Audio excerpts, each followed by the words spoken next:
The meeting of the Metropolitan Council Transportation Committee for January 26, 2026. You all note the first item on our agenda is the Dakota Land, Water, and People Acknowledgement. Now we will move on to approval of the agenda. If there are no changes or additions, we'll consider the agenda approved. On to approval of the January 12, 2026 Transportation Committee meeting minutes. Did anyone have any changes or additions? All right, seeing none, I'd entertain a motion to approve the minutes. So moved. Moved by Councilmember Tony Carter, seconded by Councilmember Tyrone Carter. Is there any other discussion? Seeing none, all those in favor say aye. Aye. Opposed, nay. Motion carries. Before. All right, we do have a couple of people here today who would like to address the committee. And so I can, everyone, you can have 3 minutes and, just say your name and announce who you are, and we'll hear from you. So the first would be Kevin Anderson. Present. Welcome. Thank you. Hello, and thank you for the opportunity to speak. My name is Kevin Anderson, and my wife and I own our home at 1035 Vance Lake Avenue in St. Paul. I'm a mechanical engineer, and I have extensive experience in project design and management through my past employment with 3M. When I first heard of the H-Line, I began by reviewing the files on the Metro Transit website, and the vision for this program is clear. The BRT system will be a transit network capable of providing improved equity and opportunity for populations that are now have been underserved in the metro area. I could hardly think of a more noble vision, and I want to thank Metro Transit and the Met Council for putting my values and the values of our community into action. I wish I could stop right there. However, I do have a responsibility also to point out what I see as a flaw in the current plan for the H-Line, namely the half-mile section of route that runs directly south of Como Lake. While it's true that the 3A bus currently uses these streets, they are inadequate for a rapid transit route. For instance, the main curve along this section of the road was tightened during a redesign in 2016, making it difficult for buses to maneuver here. In fact, as recently as December 16th, a Metro Transit bus hit a legally parked car along this very curve. Also, just a few feet away from this intersection, there's a tight intersection at Chatsworth Street and Como Avenue, which forces buses to turn into the oncoming lane. Moreover, the Twin Cities German Immersion School, with an enrollment of 586 students, uses the entrance directly along this route for the drop-off and pickup of students. Since this charter school attracts families from throughout the metro area, most children arrive by car, and in the mornings and afternoons, transit here is challenging.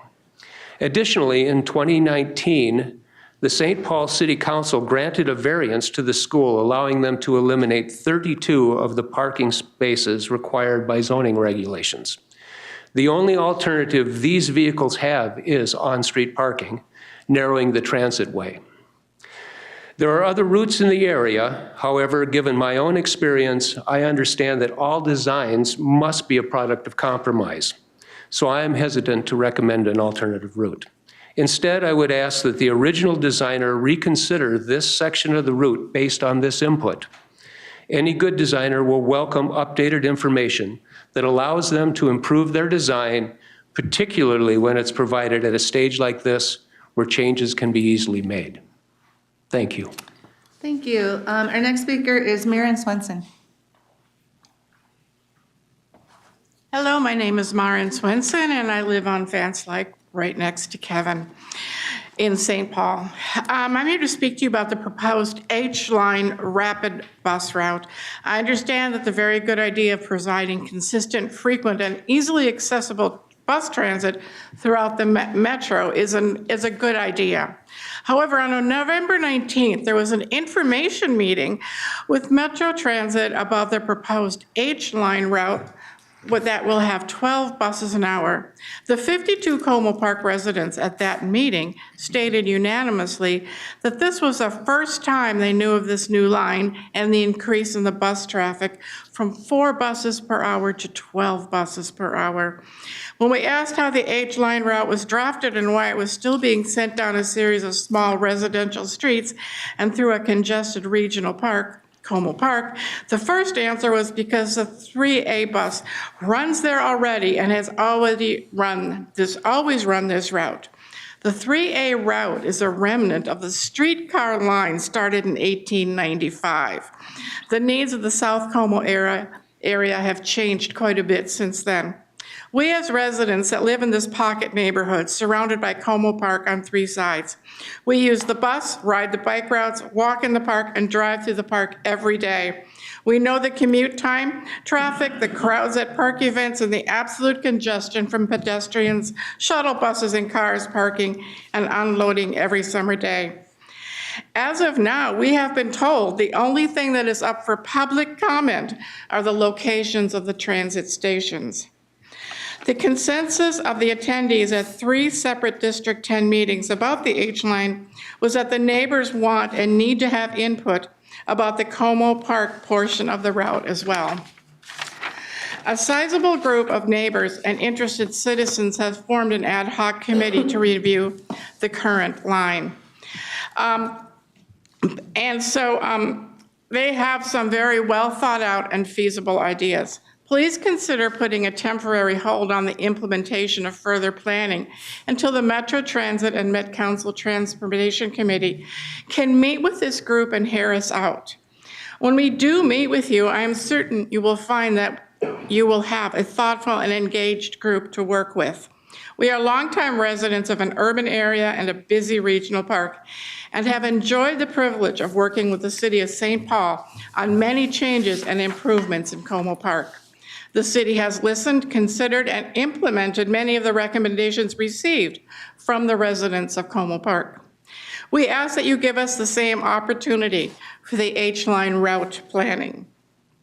Please meet with us and let's have a thoughtful and open discussion about how this part of the transit system can better serve all and be an example of citizen and administrative innovation and cooperation. Thank you. Thank you. Is there anyone else who wants to speak today? All right, seeing none, thank you for your comments. Now we're going to move to employee recognition. So I'm turning it first to General Manager Leslie Canderas. All right, thank you, Chair Barber, council members. As you know, employee recognition is a way we highlight great work that happens at Metro Transit, often behind the scenes or below the radar. Today, we are spotlighting 2 employees, Transit Supervisor Lance Wallace and Operator Sia Yang, who supported a special service request for legislative tours. Lance Wallace was on the ball and flexible as organizers made last-minute changes in route and schedules. His preparation and steady presence was noticed and very much appreciated. And Sia Yang was the operator assigned to 2 days of house bonding tours and did a great job driving in unusual locations. I wasn't there personally, but I'm told he even made it up a steep hill in Stillwater in a 60-foot articulated bus with ease. Chair, with your permission, I'd like to turn it over to Government Affairs Director Judd Shetman to say a few more words about the tours and the work of these 2 employees today. Absolutely. Mr. Shetman. Great, thanks for having me here in the Transportation Committee, and Leslie, thanks for recognizing Lance and Sia. I think to add a little context to what this looks like, we receive requests from the legislature, both the House and Senate, from their bonding committees to have Metro Transit showcase our requests to the legislature, which are what we request for arterial bus rapid transit investments, for influent infiltration grants, regional parks. But the committees also recognize that we run a transit system. And so what we do is take that opportunity to showcase, again, our buses. We oftentimes put up monitors, microphones, and allow the committee to join us. And these are all-day events. We start at 7 in the morning and go until 7:30, 8 o'clock that night. This last time we did it on a Wednesday and a Friday, and the Friday night went really, really late. And so this is a huge commitment. I think most of the work occurs at the very beginning and leading up to planning this. I know Lance spends a lot of time going out and riding the district or riding the route, which is all over Minneapolis and Hennepin County one day, and then St. Paul and Ramsey County the next day. And it is a huge and heavy lift and our folks do this with tremendous ease. I know that it isn't that easy, but it looks great. I know that these legislators who participate and their staff really appreciate it, and it gives us this kind of opportunity to sit with legislators from the House and Senate and both parties for a day each and be able to talk to them and really build relationships with them on things not just related to bonding, but to the Met Council, to all of the other interests that we have. And it is such a great opportunity for us not only to showcase what we're asking for, but also the tremendous staff that we have and the work that we do. And it is absolutely appreciated. These folks get a thank you when they get on and off the bus. Everybody claps for them when we get off. We want to make sure that I do my best to try to make sure that they get recognized and that we let everybody know that these are our professional Metro Transit staff that are doing this work. And we've done this for many, many years. And I think that any government entity would love the opportunity to be able to do this. Because it is a very, very unique opportunity. I mean, you have the decision makers at the state level who are riding along with us and our vehicles and looking at our projects. And also, you know, I have said to these legislators that I feel like I should get a vote on all of the things that are being considered in the bonding committee, since we look at all of these projects and go around. I mean, it's quite fun, to be completely honest with you. But I also want to mention that Hannah Pallmeyer from my division works very closely with them as well in order to make this work. But both Lance and Sia are two of the best, and I think that they are well deserved of the recognition that they're receiving today. And my sincere appreciation is included on top of what the Transportation Committee is recognizing them for today. So thank you, Leslie, for reaching out and asking me to be here. And I'm happy to do that. So thanks for that. Thank you, Jed. All right, so, okay, all right. We'll recognize Lance and Sia. So thank you so much.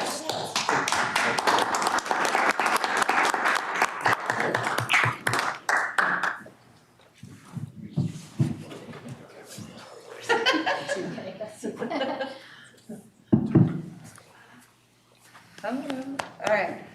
There. Okay, Lance. Sure. Leslie's got your plaque. We're not. Thank you so much for what you do. Thank you very much.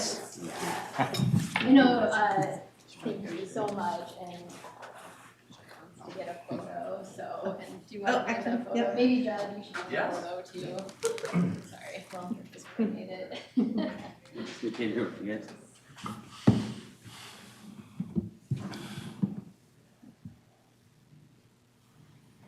Awesome. One more round of applause. We'll hit you up again next year.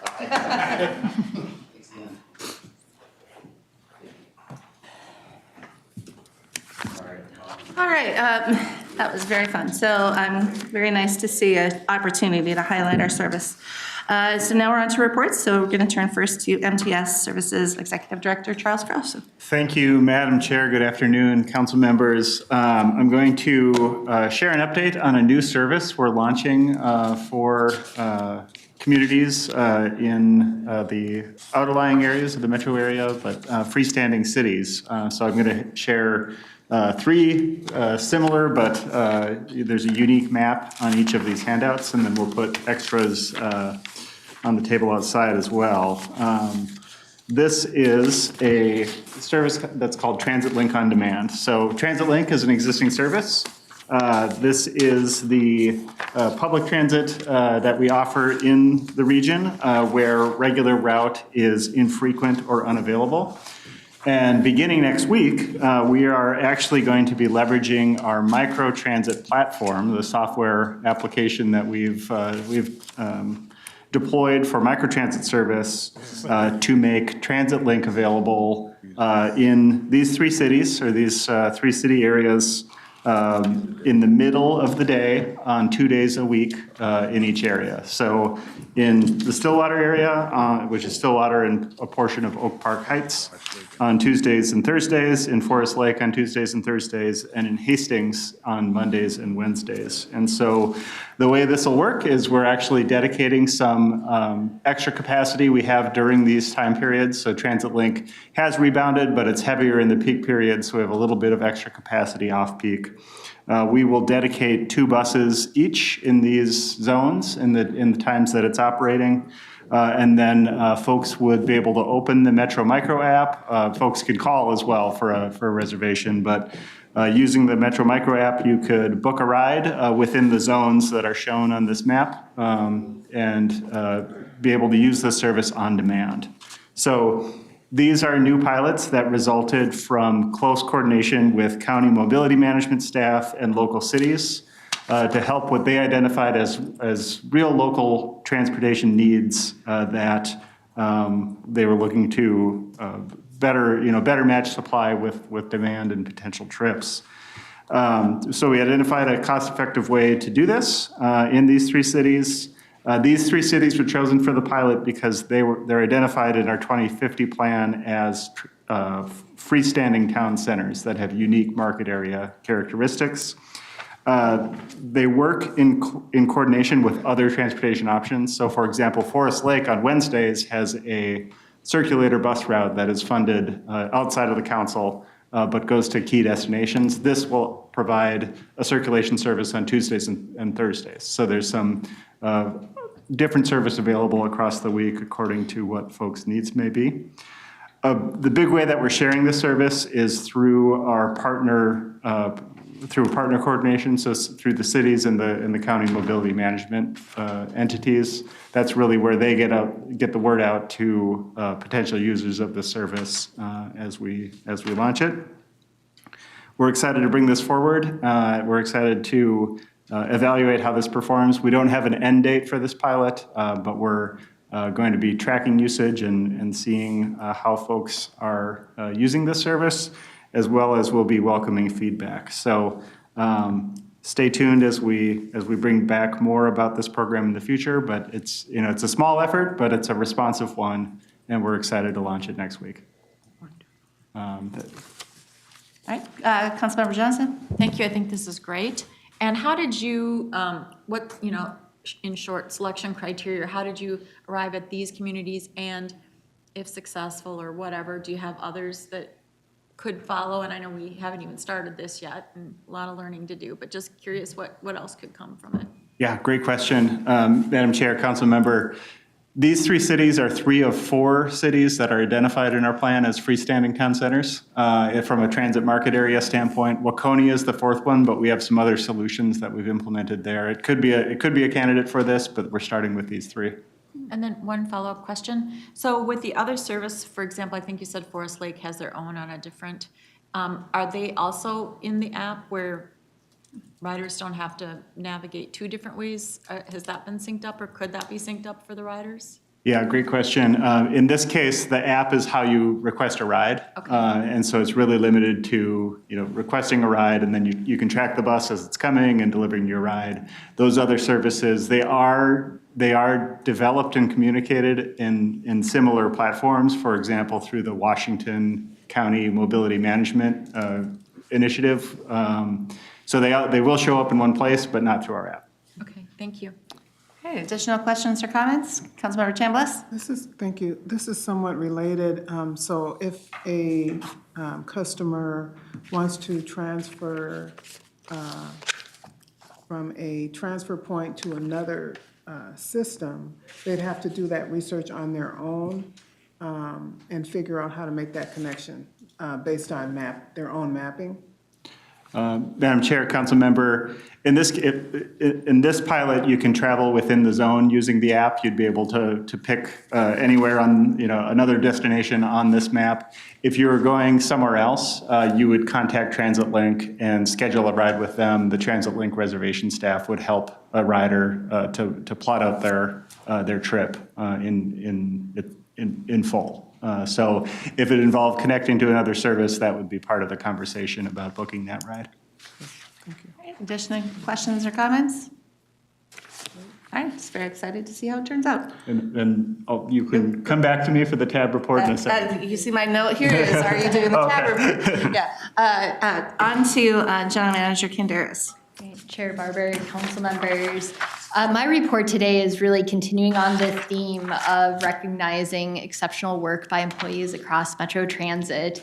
I think it goes without saying it was another very difficult weekend for our region with the killing of Alex Preddy by federal agents on Saturday morning, which just compounded the stress and fear and uncertainty in our community that we've been experiencing for several weeks.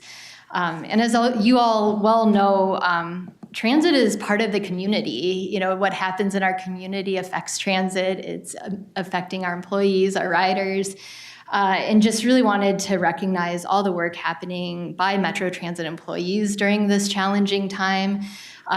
This past weekend, we had staff across the organization meet multiple times to make sure we were maintaining strong situational awareness, communication, and employee support to make sure that as we continue to, again, navigate these challenges, we're working together well in supporting our employees throughout all we do.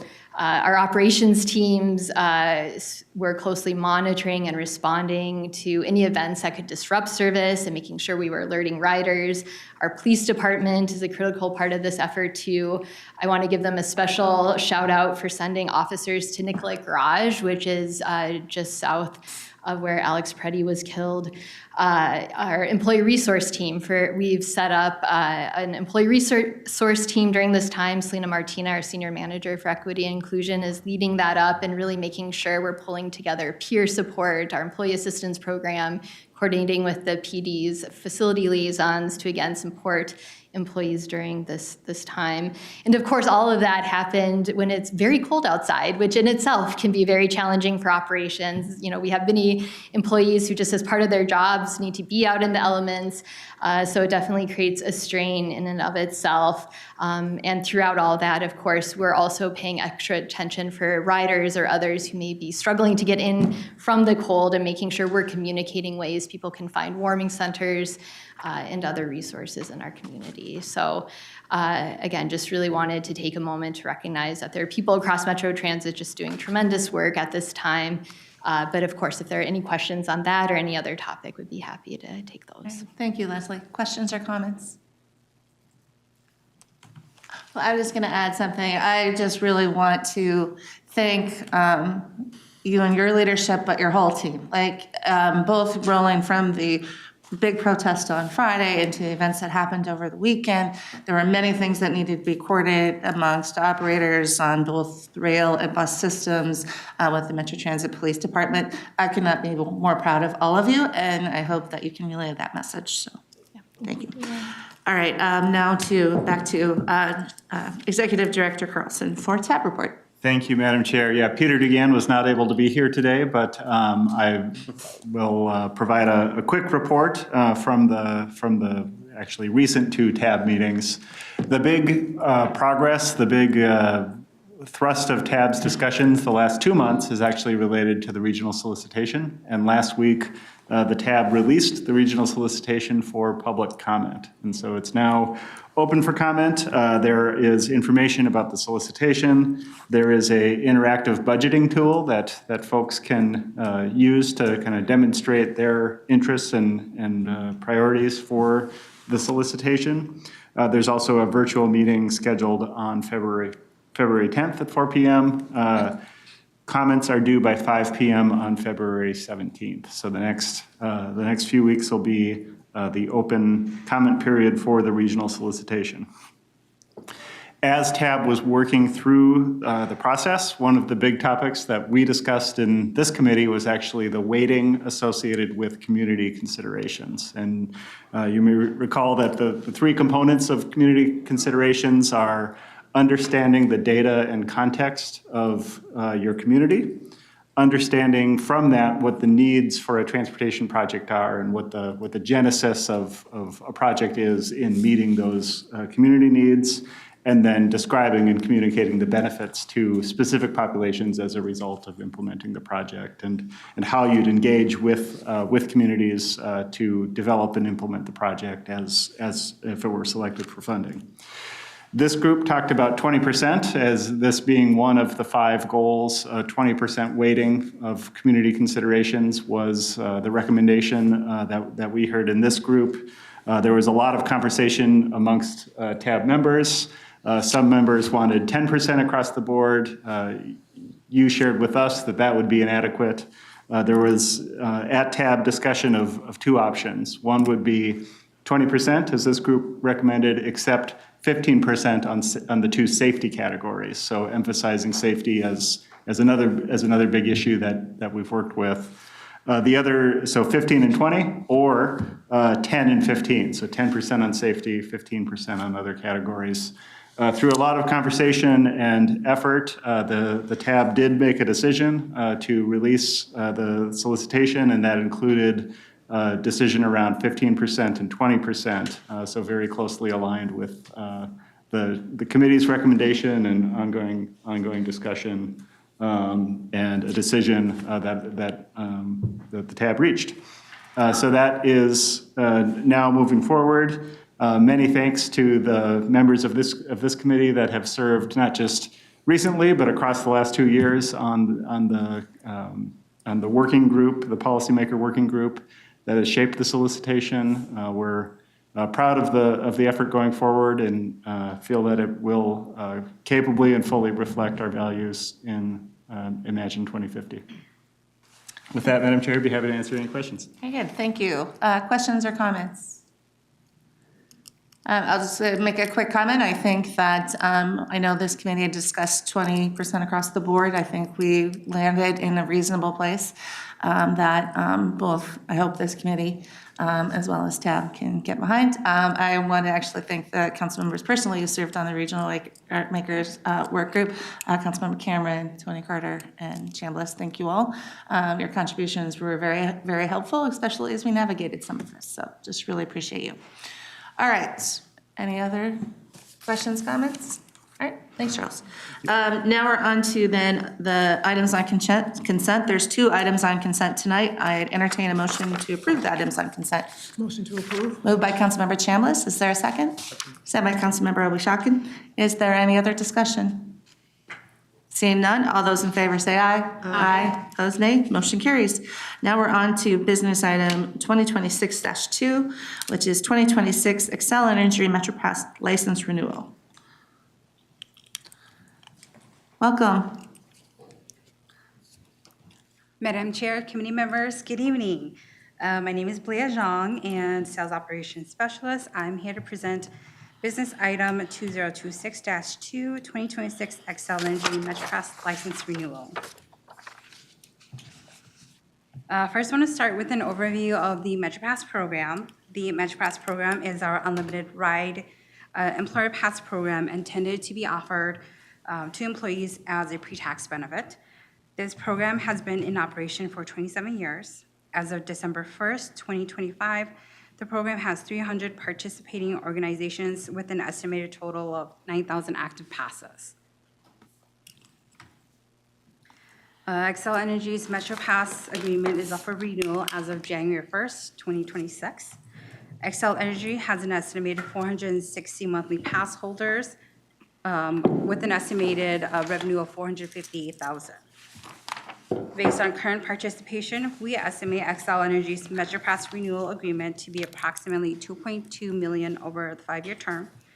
So per Income Grants Policy FM 15-1, we are bringing this forward to Council. Our proposed action is that the Metropolitan Council authorizes the Regional Administrator to enter into and execute a new 5-year MetroPass agreement with Xcel Energy with a renewal period of January 1st, 2026 through 2031 to provide MetroPass to eligible employees. Potential revenue for the term of this agreement is estimated at $2.2 million. That concludes my presentation. I stand for questions. Thank you, Blia. Questions, comments? All right, seeing none, I'd entertain a motion to approve business item 2026-2. So moved. Moved by Councilmember Johnson. Is there a second? Second. Second by Councilmember Tyrone Carter. Is there any other discussion? Seeing none, all those in favor say aye. Aye. Opposed, nay. Motion carries. Thank you. Thank you.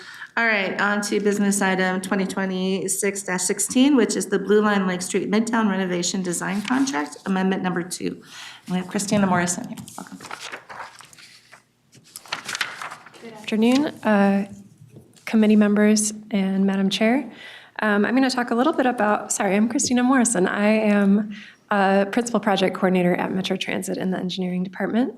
And I'm going to talk a little bit about the Blue Line Lake Street Midtown Renovation Design Contract. Next slide, please. The Blue Line, as you know, is over 20 years in service, and our project goals for this renovation have included improved accessibility, customer experience, and improved maintainability. So the scope is pretty comprehensive. Both towers and everything on the platform will be replaced at this station. And we're adding both new back-of-house spaces as well as a pedestrian ramp to connect to Market Square at the street level. We actually advertised the project for construction back in September of 2025. Unfortunately, no bids were received for this construction project. We will do a new advertisement this spring, and this delays the construction start and the station closure of the Lake Street Midtown Station to April of 2027, which coincides with the start of the 2027 Renew the Blue shutdown for track and signal work. It is expected that heavy construction will now run through the end of 2028. I wanted to provide kind of this update on the overall project timeline. I know it's sort of top of mind for many people. However, also noting that the amendment today is part of the design and construction services contract and is not impacted by the delay in construction. Next slide, please. So we originally awarded this contract 23P050 to a local DBE firm Formula in 2024, and we amended it once to address unforeseen bridge and utility issues at the Lake Street site, and to add scope to address internal Metro Transit stakeholder needs. This amendment would provide additional design funds. This addresses the avoidance of a very large MnDOT storm sewer and additional coordination for infrastructure, both on the rail side as well as on the B-line side, and design iterations that have improved the fire, life safety, and sightline outcomes of this renovation. Next slide, please. So the proposed action that we're requesting today, that the Met Council authorize the regional administrator to execute a second amendment to contract 23P050 with Formula Architects for the Metro Blue Line Lake Street Midtown Station renovation, design and construction support services in an amount not to exceed $1,178,081. And happy to take questions. Thank you. Questions or comments? Councilmember Obishaki? Yeah, sorry, rookie here. Is it, you said 0 bids. Is that usual, unusual, or you don't know why? Madam Chair, Councilmember, it is unusual. Oh, okay. And we've obtained some feedback from the plan holders that we had that downloaded the plans during the bidding period. Okay. So we have some ideas that to inform our next advertisement. Yeah. Thank you. And Councilmember Tyrone Carter. Same question. Councilmember Chambliss. Thank you for the presentation. For the safety improvements, can you elaborate on what those safety improvements were in terms of design, in addition to the intrusion detection, and how the intrusion detection works? Yes, so the safety improvements that I talked about that we've been making, sort of iterating on during design, you'll notice it's maybe a little hard to see in this image. The station is being covered with a complete canopy, and that helps reduce snow and ice on the platform. But one thing we found as we got into sort of the 3D renderings of this original design was that it actually, the vertical members on that hold up that canopy were creating sightline issues for would-be train operators. So we wanted to make sure that on the south end of the platform where we're introducing an at-grade crossing to a pedestrian ramp, that the new canopy was not blocking the sightline of that crossing. We've also done some work with the exterior walls of this station are going to be a perforated metal mesh. And through some sort of fire and smoke simulations, they were able to look at sort of what precise amount of perforation is needed as smoke would travel up the side of that perforated mesh in order for it to vent quickly enough to be moving people out of a situation as quickly as possible. So just, sort of as we get through the design process, I think you see new problems as you render it in 3D. You sort of start to think about new things that are created by, for example, having this canopy that doesn't exist today. Go ahead, Councilmember Chambliss. Okay, so is there a relationship between the design and preventative measures so that people have the perception of feeling safe? Yes, Madam Chair, Councilmember, we have done a lot of work, both through our public engagement and working with our architects and design team to look at ways that we can improve the customer experience, whether it be, one of the images, if we maybe could go back to slide 2, we're actually removing quite a bit of vertical obstructions on this platform. We're moving that canopy up and to the side of the outside of the tracks. So we're creating a more open, visible, clear sight lines through the center of the platform. We also are turning the stairs around. So if you can imagine today, the Lake Street Station, you have to actually walk or roll back quite a bit from the street. So I think it's like maybe 100 feet back from the street before you enter an enclosed lobby. With this renovation, we're turning those stairs around, opening them up so they will actually come right down to the street level. Things like that. We've looked at sort of a number of different principles as far as how we can improve safety and perception of safety for customers and employees using the station too. Thank you. Councilmember Tyrone Carter. I was wondering if you could talk a little bit about the storm sewer impacts and what made them unanticipated.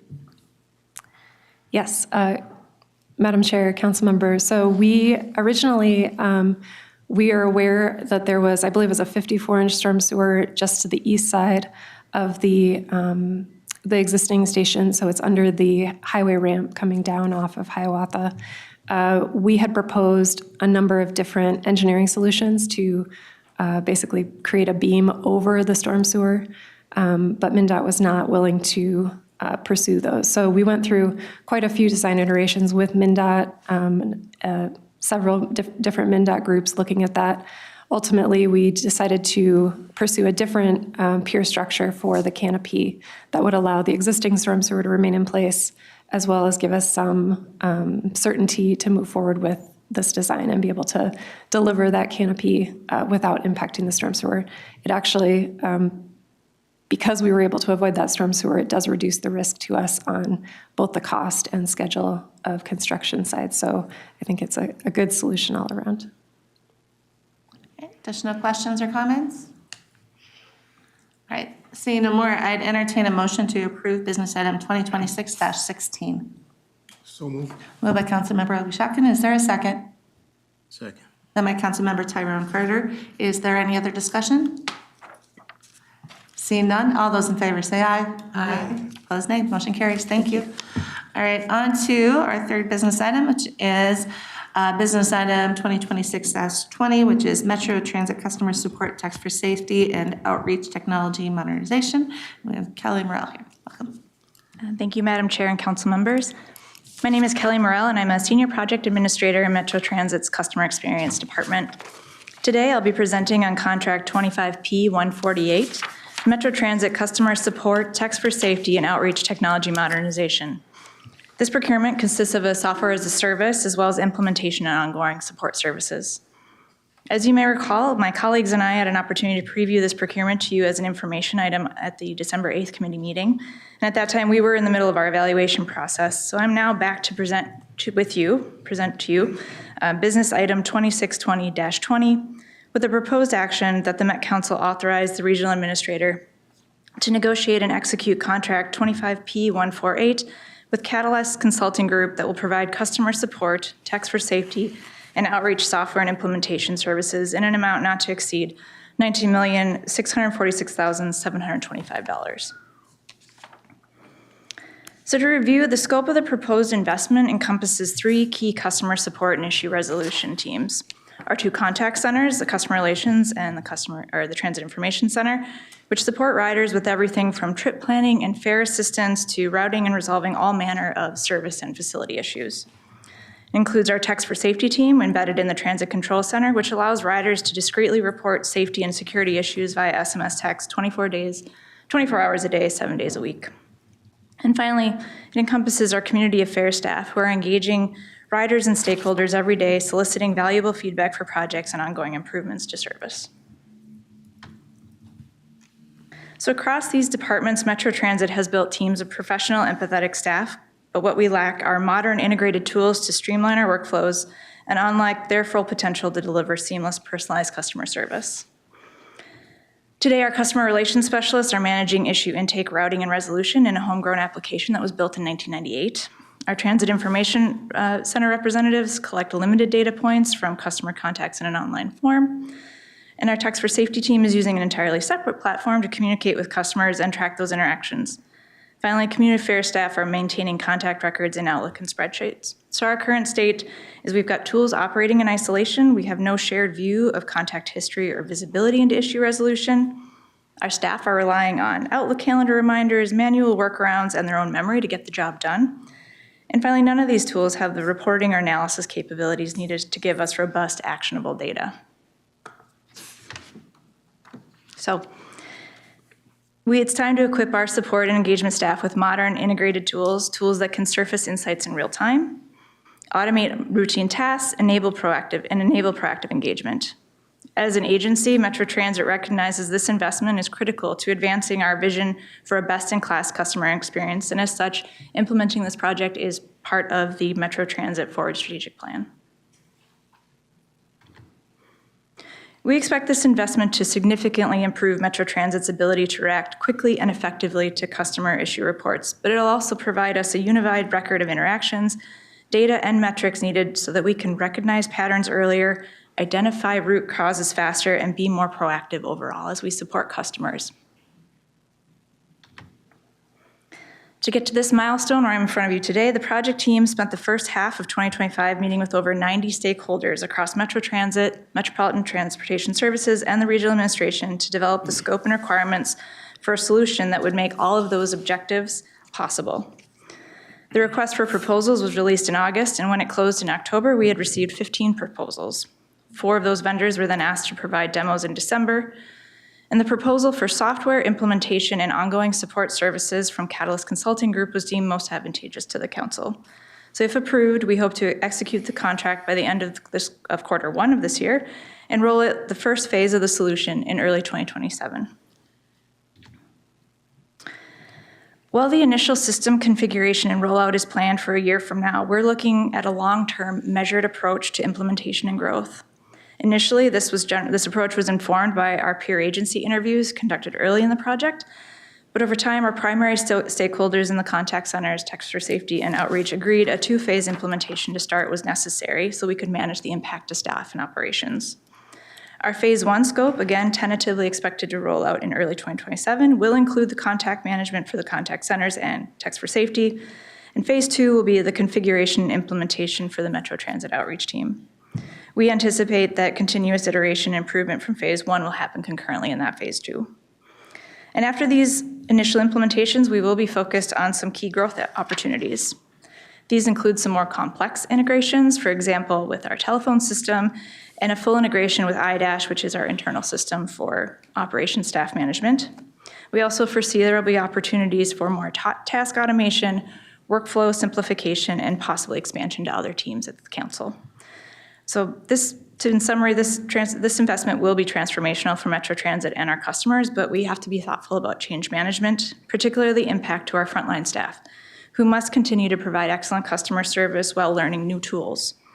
To balance the impact to our staff while maintaining our momentum towards greater innovation and efficiency, the contract terms are expected to include a 7-year commitment with an option to extend up to 10 years. So again, the proposed action today is that the Metropolitan Council authorize the regional administrator to negotiate and execute contract 25P148 with Catalyst Consulting Group, which will provide customer support, text for safety, and outreach software and implementation services in an amount not to exceed $19,646,725. And with that, Council, I will take any questions. Questions or comments? Councilmember Chambliss. Thank you for the presentation. It sounds like a lot of research and planning went into this, and you had a lot of proposals and probably got some really good ideas out of that. And I see that the implementation is quite expansive over a number of years and does a lot of integration. So I think that's really good. For the consulting group,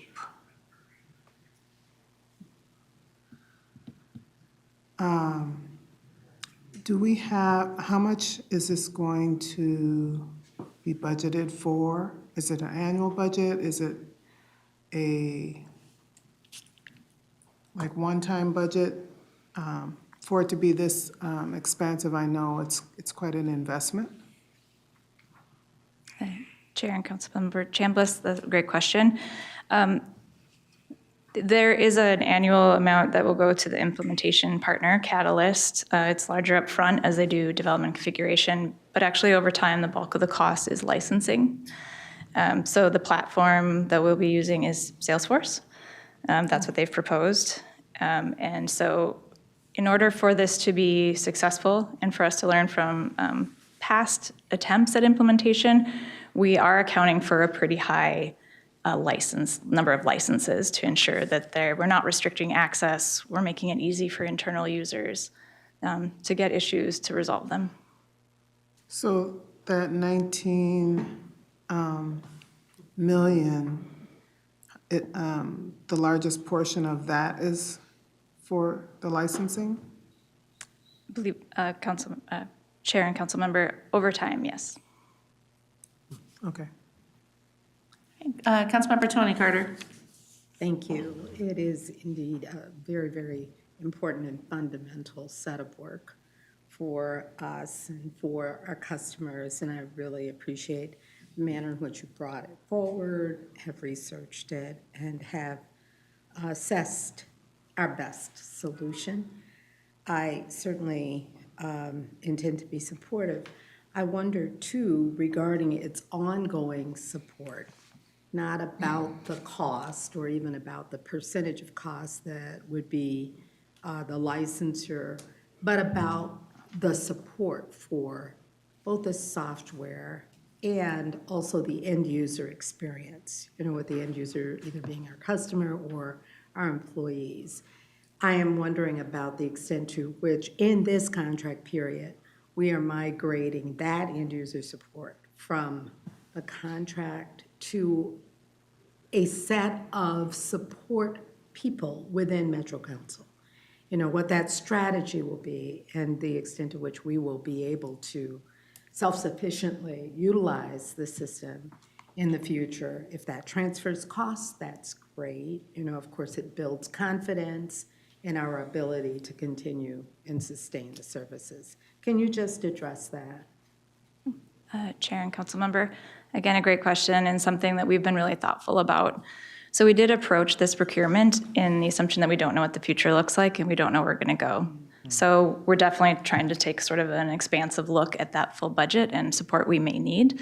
But at the same time, we've invested already in how we will support this system internally. We've hired a product manager, my colleague Dexter Thomas, who will be responsible for ensuring that there is a roadmap and continued development on the project.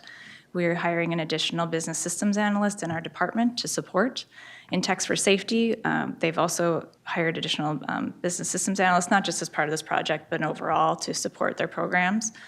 And we anticipate that we are going to be able to take on more of that system maintenance and support. We just, not knowing what the system is yet and how what it will look like, we just want to be really careful that we don't cut ourselves short a long time. But we are trying to plan for sustained internal management. And I appreciate that. Thank you. I know we don't have that crystal ball to know what technology changes may happen and what we'll need in the future, but I appreciate the plan for carrying this into the future, even with change as it may occur. Additional questions, comments? All right, then I'll entertain a motion to approve business item 2026-20. So move. Moved by Councilmember Ushakin. Is there a second? Second by Councilmember Tony Carter. Is there any other discussion? Seeing none, all those in favor say aye. Aye. Opposed, nay. Motion carries. Thank you. All right, on to a business item 2026-22, which is the Metro Transit Agency Safety Plans. And we have Andrew Brody here to present. Actually, he'll present the next two things. Welcome. Thank you, Madam Chair. Good evening, council members. Thanks for having me tonight. I am Andrew Brody. I serve as the Chief Safety Officer for Metro Transit. Before you tonight, I have business item 2026-2020 or 22. And this is something that is reviewed and approved by you all every year. I know we have some new committee members in here, so I just briefly want to discuss what it is. So the Transportation Committee and the Metropolitan Council adopted this back in 2022 when 49 CFR Part 673 was adopted by the FTA, the Federal Transit Administration. And what it documents is our safety management system process of identifying and mitigating hazards and following up on those mitigations to ensure that they're effective and their effectiveness to both protect our employees, our customers, and our equipment and facilities. And a few years ago, 673 was updated to require a joint labor management safety committee, which is comprised of both labor of our ATU and then also management. ATU selects those individuals on that committee, and management selects the management side, and there's 5 voting members on each side, and then there's 5 secondary on each side too, so a total of 20. And there's also co-chair, 1 for labor and 1 for management. The agency safety plans must be reviewed by that committee and approved by that committee before coming to you all to review and approve it every year, and it has to be reviewed every year. This year, the Joint Labor Management Safety Committee reviewed it and edited. A lot of the updates had to do with organizational structures, position titles, and enhancing transparency with the Joint Labor Management Safety Committee, and really engaging them on a lot of the different findings and mitigation strategies that we look to implement as an agency to help mitigate anything from reoccurring. And also we're working on our data practices within Metro Transit safety to really be more proactive in looking at ways to kind of predict things from happening before they become incidents or what we call safety events. And that has been very successful. The Joint Labor Management Safety Committee has now access to findings, incident reports upon request, which is strengthening our communication between both management and labor, and really ensuring that those strategies are effective. And those that are ineffective, going back to the table and trying to find new ways to mitigate these types of things. So with that, Madam Chair, the proposed action is the Metropolitan Council adopt revision 8 of the Bus Transportation Agency Safety Plan and the Light Rail Transportation Agency Safety Plan for Metro Transit as required by 49 CFR Part 673. With that, I'll stay with questions. Thank you. Questions or comments? I'm going to say, I commend you and the whole team for the Joint Labor Management Safety Committee to see the evolution of how we're partnering and working with ATU between our staff and theirs, and really, I think, moving things forward. So just a note of appreciation. Councilmember Johnson. Thank you, Madam Chair. I just want to second what the chair said. It wasn't that long ago that the council didn't have this type of process. It just wasn't as smooth as, I'm assuming it went smooth, but it was different. So I appreciate, to the chair's point, ATU, management, team, everybody coming together to put this in place so that it can be adopted tonight. And to Councilmember Abishak, newer to the committee, we do get a report or get periodic reports from this Joint Labor Management Safety Committee at our committee meetings, which is, I thought, been very, very helpful for all of us to stay up to date with what's going on. All right, if there's no other questions, All right, I'd entertain a motion to approve business item 2026-22. So moved. Moved by Councilmember Johnson, is there a second? Second. Second by Councilmember Abushakin. And is there any other discussion? Seeing none, all those in favor say aye. Aye. Opposed, nay. Motion carries. Turn it back to Andrew for business item 2026-23. Thank you, Madam Chair. Council members, again with you with, as the chair mentioned, 2026-23. This is the agency safety plan for the Metropolitan Transportation Services for our contracted services side. And again, that is a separate agency safety plan that has to be approved each year and reviewed each year, approved by their safety committee that they have internally, and then also working with their contracted partners as well, ensuring that the appendices within that agency safety plan is updated with the processes that they have with their own safety management system programs that kind of speak to the Metropolitan Transportation Services safety system and oversight. And a lot of the changes that were included in the MTS one had to do with key performance indicators that were updated, and then also just the position titles to ensure that they stay accurate. And that's the reason why the requirement for updating them annually, to make sure that what we say we're doing, we're actually doing, and ensuring that it's documented as such. So with that, I propose that the Metropolitan Council adopt revision 5 of the agency safety plan for Metropolitan Transportation Services as required by 49 CFR Part 673. Thank you. Any questions or comments? Seeing none, I'd entertain a motion to approve business item 2026-23. Motion to approve. Moved by Councilmember Chambliss. Is there a second? Second. Seconded by Councilmember Tony Carter. Is there any other discussion? No, over second. They were both at the same time, so I just picked one. We're trying to spread the wealth. Yeah. Is there any other discussion?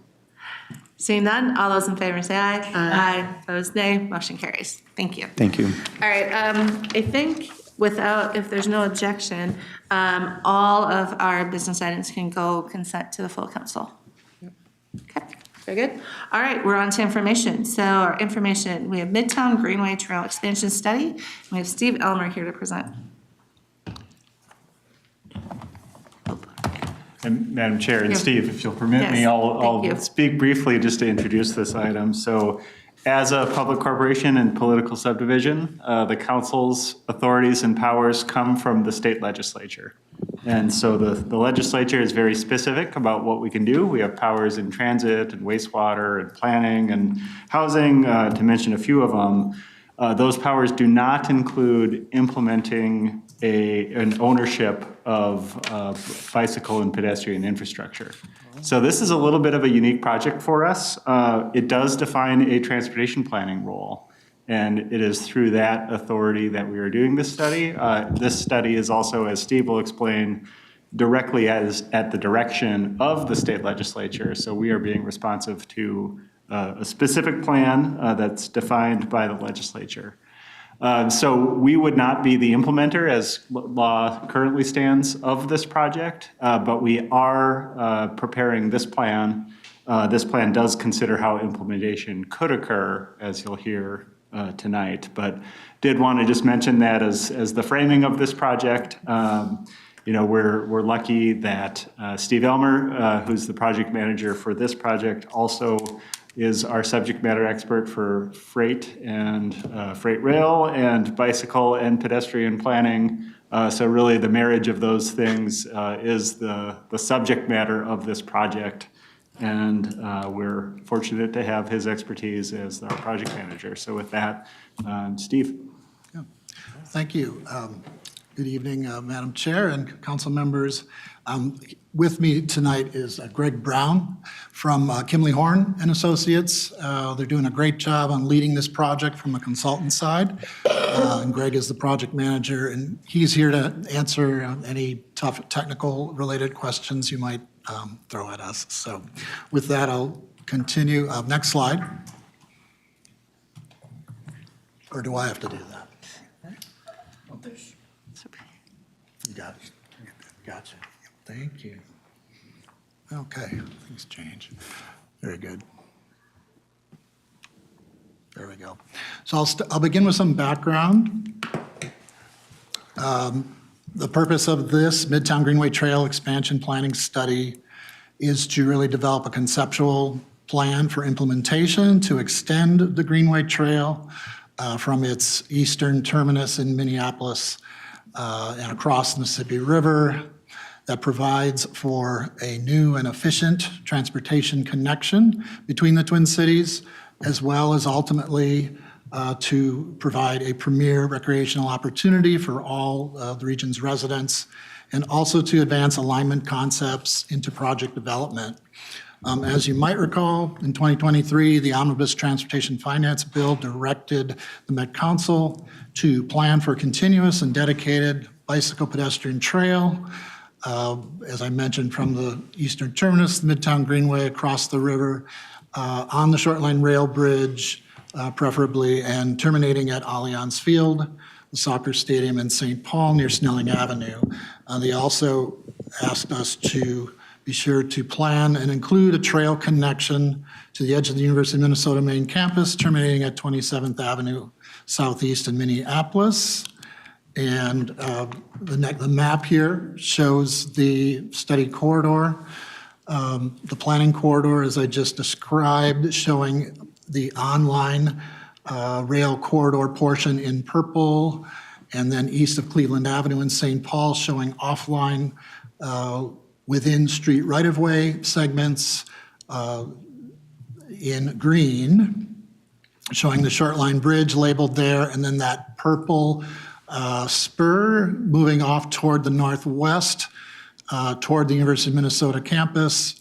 We're calling that the Prospect Park Connector Trail. That will link up to a planned regional trail, the Grand Rounds Missing Link Trail on 27th Avenue Southeast, and it's within a few blocks of the University of Minnesota main campus. So the study is being carried out. Oh, I moved mine ahead and not yours. Sorry about that.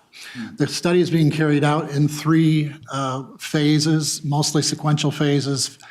Phase 1 was completed last spring, the pre-planning phase, where we reviewed, looked for relevancies of all local and regional transportation or bicycle plans or parks plan. We reviewed existing conditions, including highlighting physical constraints to the corridor, as well as potential environmental issues to be dealt with more thoroughly in environmental review, and also use that phase to develop the study corridor base map for use throughout the project. Phase 2, planning and conceptual design, were mostly completed of this phase as well, minus a few tweaks here and there.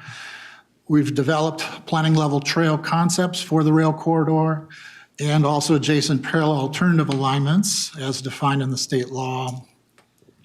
We've conducting phasing analysis of trail segments to determine appropriate phasing and timing for construction as well as funding for the project, and identifying the interim alignments that might be required before full implementation is realized. And also have analyzed design concepts for the Short Line Bridge, as well as an independent trail crossing of the Mississippi River. And throughout phase 2, as well as the rest of the study, we've been coordinating with the Canadian Pacific Kansas City Railroad. That's an ongoing and essential element of this study phase. And I'm going to talk in more detail about that coordination in a few slides. Phase 3 is what we're in now, a summarization and conclusion phase. This will include a project implementation plan. This will kind of give us a roadmap of all the detailed steps needed to complete preliminary and final design and get us through environmental review. Oh, I'm sorry. Thank you for reminding me. Maybe I'll just look at that.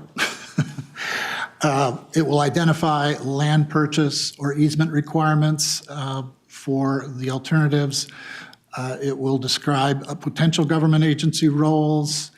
It will look at, it will include the phasing plan and timeline, conceptual estimates for capital costs, as well as operations and maintenance costs long-term, and will identify potential funding sources. And then drafting the final study report This final study report will include the project implementation plan as a key element of it and also summarize the overall study process, highlighting any significant conclusions that would be carried forward through project development.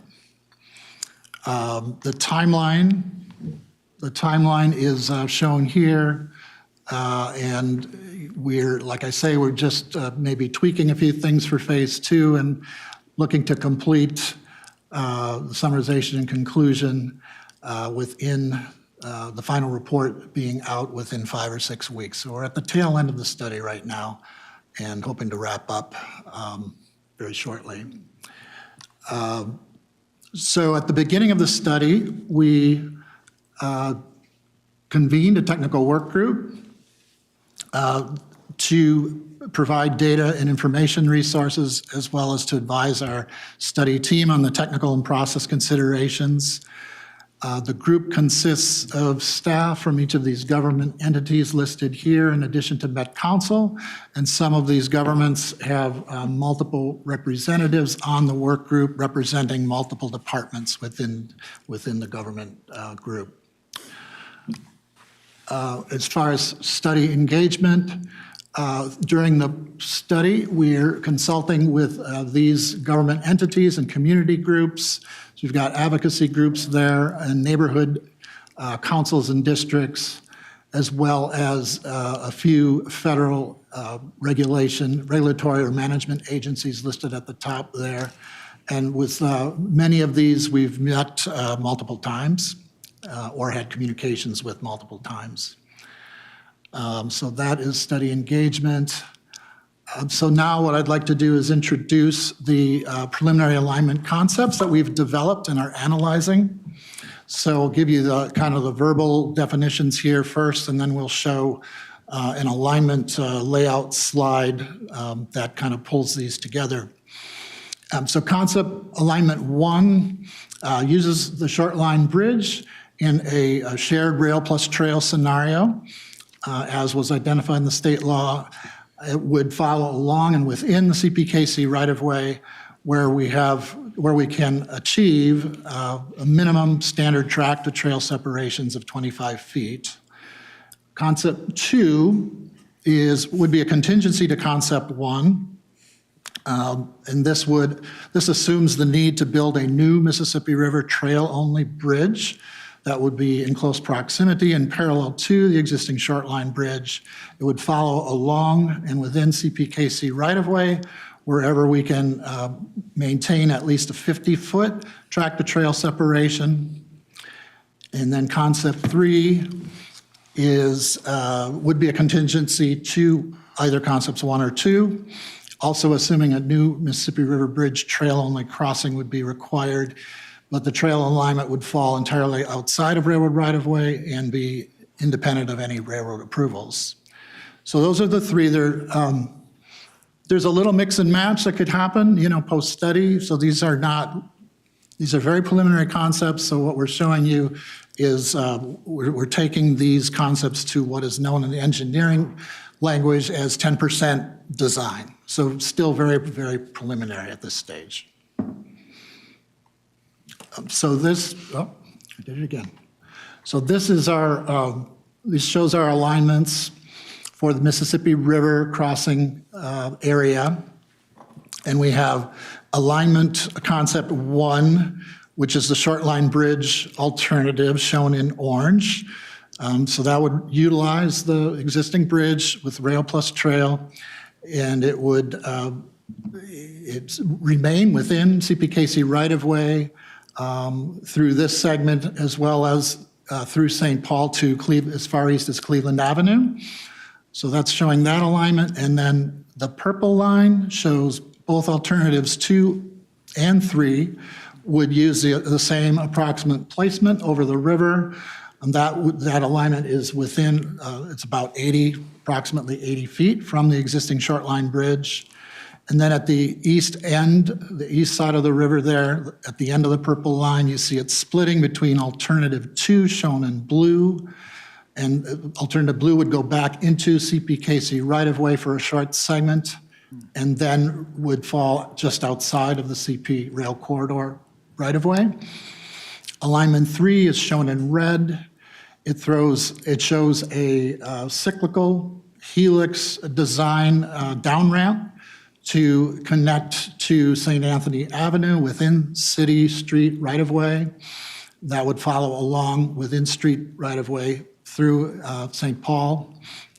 And then for all the concepts, we show a direct connection from the higher level elevation of the bridges down to connect at grade to East River Parkway. That's shown mostly in green for all three alignments. And that would connect at grade to the existing East Mississippi River Regional Trail. In addition, we're showing a connection to the north in brown. That's for both alternatives 1 and 2. That's the Prospect Park connector I spoke of a moment ago, and that connects northward toward the University of Minnesota. So that's what we wanted to show you in terms of the alignment concepts. This is really the critical area for the whole study with this bridge crossing treatment here. And I'm going to move on, but we can come back to this slide if we need to, as the next slides kind of refer back to these alternatives a bit. So what I want to present it now is to talk more specifically about our coordination of meetings and discussions with the CPKC Railroad. So throughout the study, we've had ongoing coordination. And as part of that process, and on behalf of the study team, the Met Council submitted a very conceptual proposal with preliminary trail layouts via a letter to the railroad back in October for their review and comment. We did receive a response back from CPKC in December, and there were two key takeaways from that response. One, that a construction of a trail on the existing short line bridge will not be permitted. So they were very clear about this, and it was consistent with what we heard in all the meetings that we had with them. They give their reasons for not granting access. So they have, very high-level concerns about safety, and closely intertwined with safety is liability, which might be the root of the concern for them. And they see too high a potential for a variety of accidents and injuries to occur on the bridge, even with a tall and robust fence separating train operations from trail users. And then in terms of future capacity, they expressed the need to preserve their ability to expand capacity to serve future business opportunities as they might arise. So these are three very high-level concerns. This is not inconsistent with what you would hear from any other Class 1 railroad across the United States when they're dealing with public projects that are proposed that would bring people closer to active freight rail operations. It's very consistent with what we hear from other large railroads. So that was one. So what that means, what this means for the project moving forward is that alternative concept 1 is likely not possible under the current railroad ownership. However, it might be possible for a government entity or group of entities to negotiate with the railroad for the rights to use the corridor and to negotiate up to and including full purchase of the corridor. So that's sort of what we're up against with that one. The second main takeaway relates to the separation distance between the center of the nearest track to the edge of the trail. And they are requiring at least 50 feet minimum separation with no exceptions, because we asked for a few, no exceptions for potential trail alignments within and along their right-of-way. So alignment concept 2 could definitely be possible by obtaining easements through the CPKC. They did indicate a willingness to discuss that further. However, the 50-foot track-to-trail separation does limit the available rights-of-way and available segments only to Minneapolis.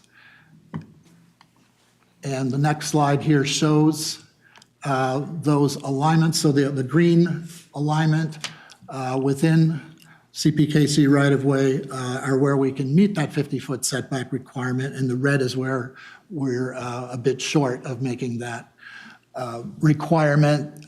So this shows that you could possibly implement the Prospect Park Connector Trail.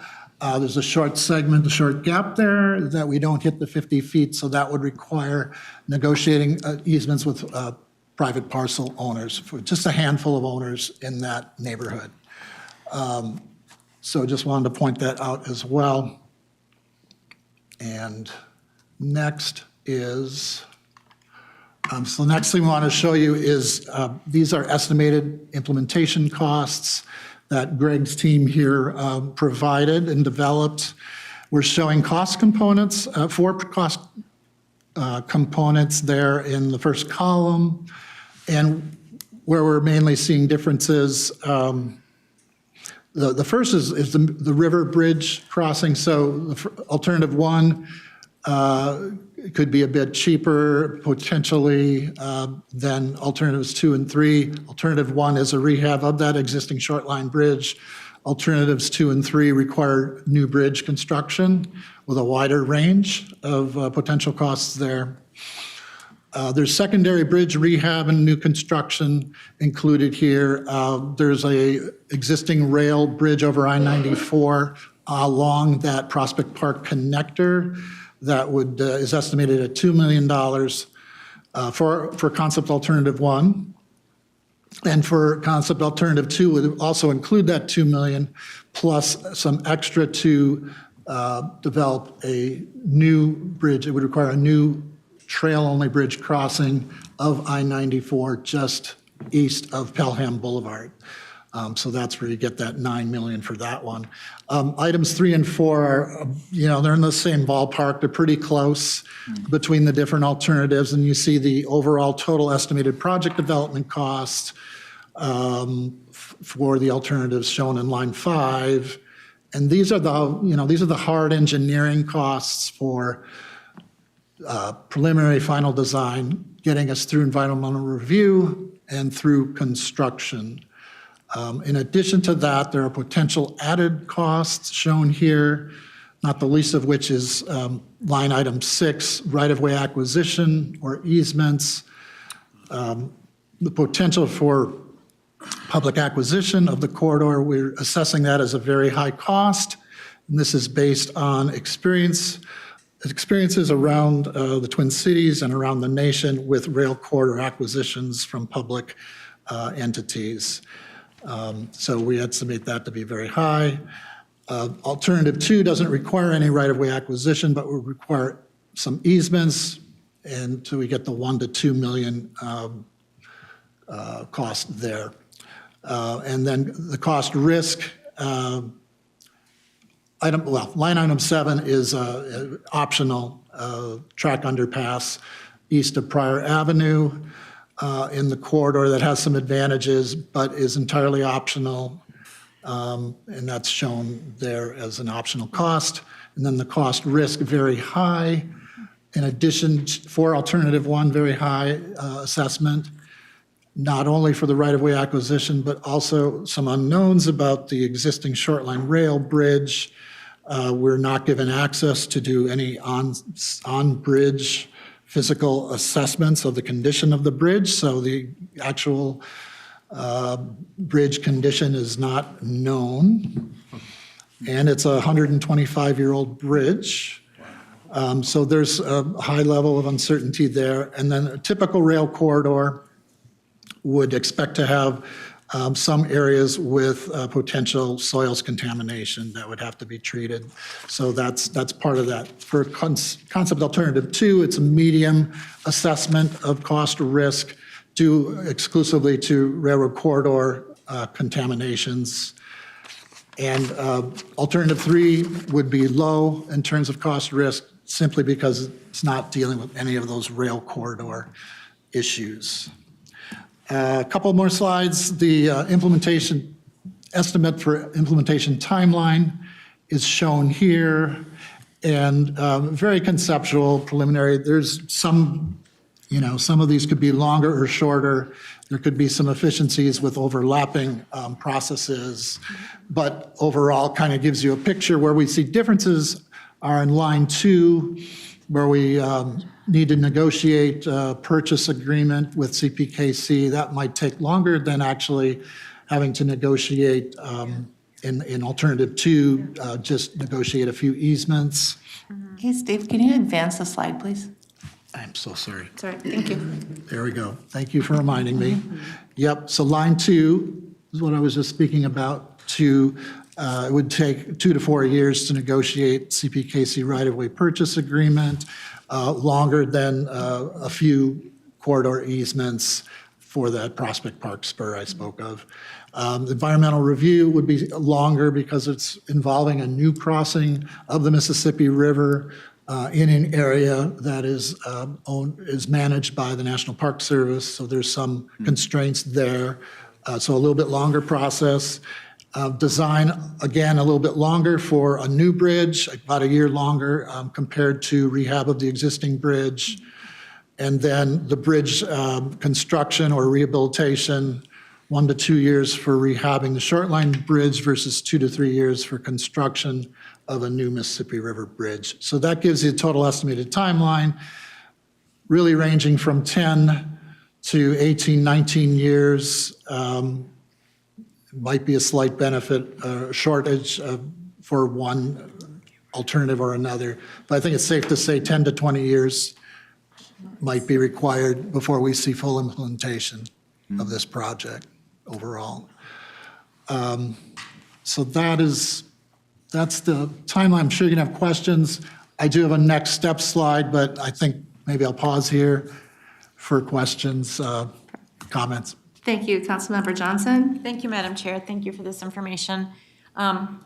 So, you know, just our own past experience with railroads, they don't want to share anything, and it's that risk piece. I can't imagine that trend is going anywhere different, and you know, they have to be insured and all this stuff, right? So it probably has to be in your analysis. It's just, I don't know if anybody can bank on doing a deal with a railroad, but that's not really, that's the tactics, it's probably not the study. And then just remind me, and I should know this, but so we've been tasked with doing the study. Whose project will this eventually be to build? Do we know? Is it 2 cities, 2 counties, legislature? That sounds like fun. Carl. Yeah, Madam Chair, Council Member, I'll begin, but I would say, you know, the council does not have these, as I introduced, we don't have these powers right now. So as things stand now, we do not have these powers. Other entities do. So rail authorities, counties, cities, park jurisdictions, the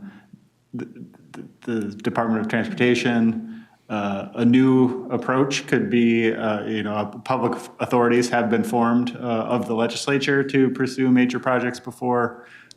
Some joint powers approach from these. What it would really begin with is who's interested in taking the next step and what might that look like. This study sets the table for what the project could be, as well as a lot of iterations and permutations of what it could be. You know, one of the charges in the legislation is to develop a framework of an agreement with the railroad, and it's, you know, we've pursued aspects of this. It's very difficult to go further than we have, because then you get into assumptions about authority the council doesn't have that another entity would. Assumptions about their appetite for liability, their appetite for cost, their appetite for, you know, mitigating a lot of different things that we learned through this process. That will be useful for an implementer, but you know, really that would be the next step. And this plan will provide the path forward for somebody. But the big question for, you know, this slide looks forward 10 to 20 years. If we look backward 10 to 20 years, the big question is who's interested to take the next step. And thank you. And Madam Chair, if I can, I appreciate that. And could the legislature determine that the Met Council would have the powers through their magic will? And give this project to us? And then, I mean, are we, I don't want to, I'm concerned, I won't speak on behalf of the entire Met Council, but this is a big project. We've got some experience around a lot of this. Maybe that's why we got the study. And it just, yeah, I mean, God bless everybody who gets involved in this, I guess is all I have to say. I mean, it's beautiful, right? But it's just a lot of moving parts. And my 7th year, or actually I'm in my 8th year now as a Met Council member, and it's just like builds up some anxiety. But we need experts like this so that we have clear heads and we know at every phase what decisions have to be made. So I guess the only other thing I was gonna say is, again, these are really educated estimates on the costs, and I'm sure then you've calculated out what inflation might be in some of those out years and that kind of a thing too, that are baked into these numbers, and that's why you've got that range? Or could it go, I mean, anything can go above what people say it's gonna, we've seen that on other projects we're working on right now, so. Madam Chair and Councilmember Johnson, there is a contingency as well as, so our baseline was $2026, but we have a healthy contingency, and I would say a lot of our unit prices are intended to be healthy. That said, to your point, I mean, we can't necessarily predict the future. We don't know, when it would happen. So we'd like to think these prices are good examples of order of magnitude. And as you go forward, based on the options or the details of any given approach, obviously kind of fine tune those. And the risk that Steve pointed out is something big to consider too. That goes down as you get to alternative 3 versus alternative 1. So that's something as well. I'm sure Met Council never thought it would own a railroad, but we do. So, just saying. And I guess too, with the M behind the Bs are gonna be there. The Bs will be, the Ms will be replaced by Bs. I will bet on it. I might not be here long enough to see it all, but I'd bet on it. So, thank you. Councilmember Tony Carter. Thank you. It could be reiterative of the question that was just asked, but I do notice that both cities, both counties are involved in the technical work group, which is good indication of interest. And certainly on the Ramsey County Board, this has always been a discussion over the 20 years that I served there. So I know that they will continue to be interested. Observing the question that was just asked, I don't know how practical it would be for Metropolitan Council to take on the responsibility of ownership, although I know we have the responsibility to kind of preliminarily figure this out. I'm just very, very glad that the gentlemen who are before us, who have great expertise, knowledge, and knowledge also of the systems involved, are taking on this task with us. And I look forward. I did not know it was going to conclude and come before us in this quarter or toward the end of this quarter. But I look forward to hearing the assumptions that you'll make and the proposed alternatives that will come forward. It does seem unlikely that that first one would be one that within any short term we would be able to look toward. And so I'm glad that it's to 10% and not beyond, so that we can quickly advance with our community and interested parties toward a real concept. It's going to take a while, and I'm not going to get to ride. So I hope that at least my children and their children will. I'm anxious to see it move forward if it can. Director Carlson. Yeah, Madam Chair, Council Member. So we'll be, and we'll see this in the final slide here, but we'll be wrapping up next steps. We'll share with the council and with the legislature and our partners the final report. And then, that'll really be the conclusion of our study. So it won't identify, if it's any particular public entity that would take the next step. So then. But it's a package it's a package that some entity could use to advance the project. Yeah, and more broadly, I mean, the Midtown Greenway as it exists right now is a fantastic, not just recreational, but transportation resource and corridor for the region. This extension could be And it's true that railroad coordination is difficult, complex, expensive, and if there are options that could avoid it, it may be in the public's interest. And so that's one of the elements we brought forward through this project is that there are ways to advance this connection without needing a railroad agreement, and so that could be instructive as well. But even those are complex, and there's a lot to solve for even after this study, which is why you see the timelines and years associated with this. And just to reiterate what Greg has said, our cost estimates are a 2026 cost estimate, not a 2036 cost estimate, although there is contingency on it. So, Okay, additional questions or comments? Okay, we'll let you turn it back to you to conclude. Sure, thank you. Yep. And again, too far. So yeah, our next steps here are to finalize our engagement with one or two groups on the preliminary alignment concepts. As I said, we're developing the project implementation plan that includes the project phasing plan, and also will lay out the required coordination steps and decisions yet to be made among government entities prior to even moving into environmental review phase, and then also throughout project implementation.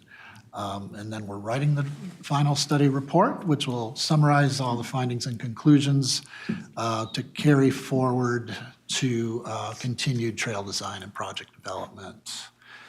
And I would just leave this slide up for a moment here. If you want to scan that, you can go directly to our project website, and it does have a generic, kind of a general PowerPoint presentation there that has all the alignments for these three alternatives through St. Paul as well. We just wanted to focus on the tough area around the river. But that's, you can get more information directly there if you want to scan that. I'll leave that up. Very good, thank you both, and I'll give them one final call out if anyone has any additional questions or comments. All right, well, thank you very much, we appreciate it. Great. Thank you. And that actually concludes our information items for the evening, so if there's no objection, all right, we can be adjourned.